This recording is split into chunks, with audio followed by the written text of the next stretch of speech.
Yes, indeed, Buthelezi. Well, we coming to you live inside what was once Chesnay Keppler's bedroom. Well, her belongings, personal belongings, remain exactly where she left them as the country continues to move beyond the 16 days of activism against gender-based violence and femicide. However, for Chesnay's family, the pain does not end, and this room now carries more than memories. So now I'm just going to engage with Chesnay's father, Trevor Keppler. Off camera, he was telling me that Chesnay was studying law. So now I'm just going to engage with him. Thank you so much once again, Mr. Keppler. How does it make you feel that Chesnay's journey into law was cut short? You know, losing Chesnay was one of the hardest things that we ever had to face as a family. And I don't think you'll ever get over it. This year, it has just been pain, suffering, and hurt. And, you know, there's one thing I promised Chesnay on that fateful morning of the 26th. I said to her, my daughter, your father couldn't be here for you when this tragedy happened, but I'm going to fight for justice. And that's the one thing that keeps me going, knowing that I can fight for justice for my daughter. You know, there will never be any winners in this. There will never be any winners. I've lost a daughter.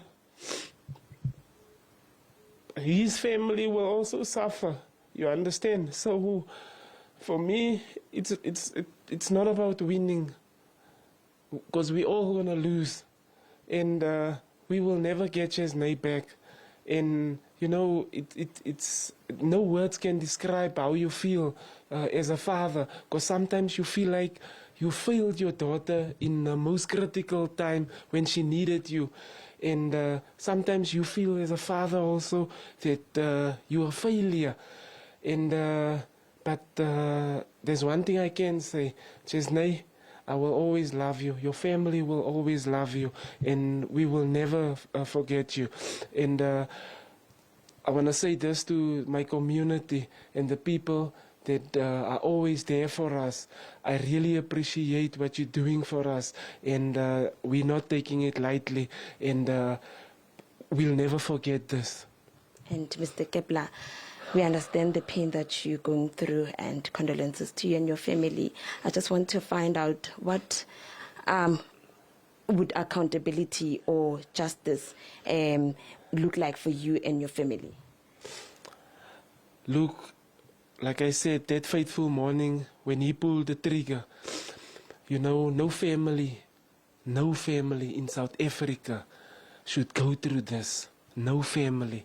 It doesn't matter, even if you're a perpetrator, to die, you know, the manner in which Chesnay died. And that is the part that hurts the most, because, like I said, no person deserves to die like that.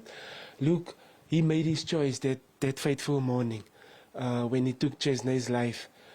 He fired, I think it was 6 or 7 shots at Chesnay, and he made his choice.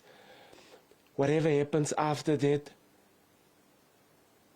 that's where he needs to be, in jail. I just hope that it was back in the 90s where, and in the early 80s, the previous years, where the death penalty was still, before it was abolished, because in a case like this, that's where you need punishment that fits the crime. And I feel that nowadays, these people go to jail and they're more on holiday. They're in jail.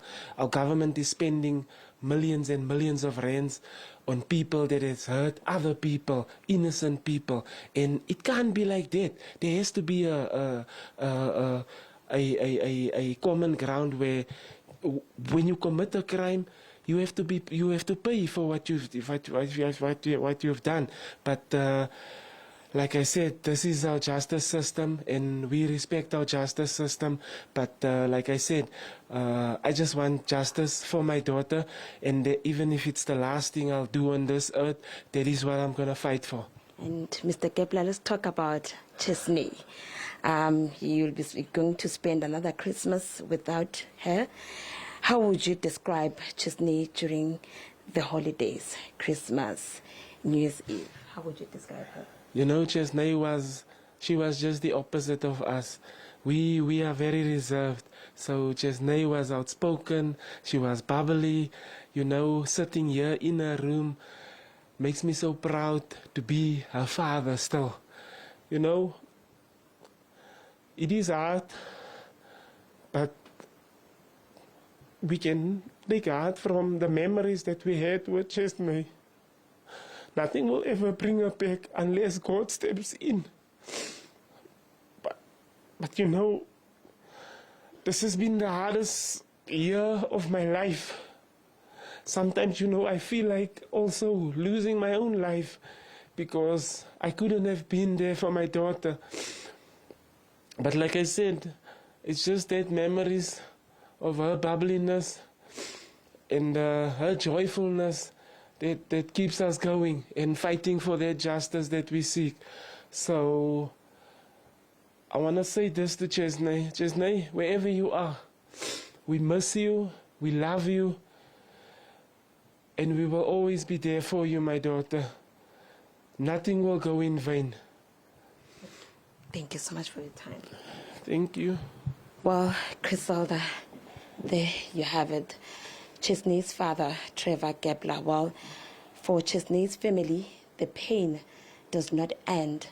And earlier on when we engaged with him, he mentioned that he's happy that the president clarified gender-based violence and femicide a national disaster. However, he says that stringent measures must be put in place to fight the scourge of gender-based violence in the country. Griselda, for now, back to you in studio.